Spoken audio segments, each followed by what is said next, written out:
Today we're going to be replacing the idle air control valve on this Dodge Neon with a 2-liter.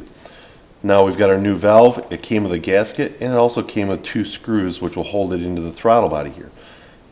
If it came with the new components, let's use those new components.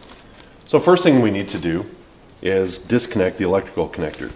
Now because of the high mileage on this vehicle, plastic's a little brittle, I'm going to use this plastic pick to help me release the electrical connector and its lock. You can see that thing's stuck on there pretty well. So we get it disconnected. That's out of the way. Now I'm going to take my ratchet with my swivel socket, and we just have 2 screws holding this in place into the throttle body. So let's go ahead and remove both of these old screws. We don't want to drop it, but we can discard the old ones because it came with the new ones. Now this one's relatively easy to access. We don't even have to remove the air cleaner or the throttle body on this particular one. So once the new screws are out, we can remove it here, and we're going to use our new gasket components here, and we'll go ahead and install our new IAC.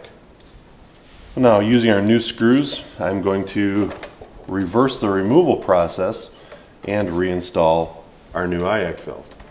Now we want to be careful because remember these are getting threaded into the plastic throttle body here, so we don't want to overly tighten these, but we're going to just get them down good and snug. We want to make sure there's no vacuum leaks also. So we'll tighten these, get them good and tight, but let's not go too tight because then we run the risk of snapping or stripping out the plastic inside the throttle body.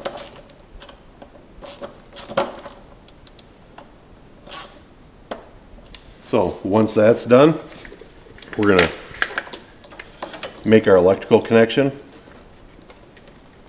make sure it's locked into place, locked down good, reinsert the lock. We want to make sure this doesn't come loose. Then we need to relearn the memory. Well, before we relearn the memory, let's clear the old memory. This can be done via a scan tool, or if you have to, disconnect the negative battery terminal for a couple seconds. Then when everything's been cleared, we're going to do an idle relearn. You can do this by starting the vehicle and letting it idle without your foot on the throttle. Let it idle for 2 minutes. Then we're going to put it in gear with our foot on the brake and let it relearn that for 2 minutes. Then turn the air conditioning on for 2 minutes in order to let it allow to compensate for the new engine load. Once that's done, the vehicle should be ready to drive. You've just understood how to replace the IAC valve on a Dodge Neon with a 2-liter engine.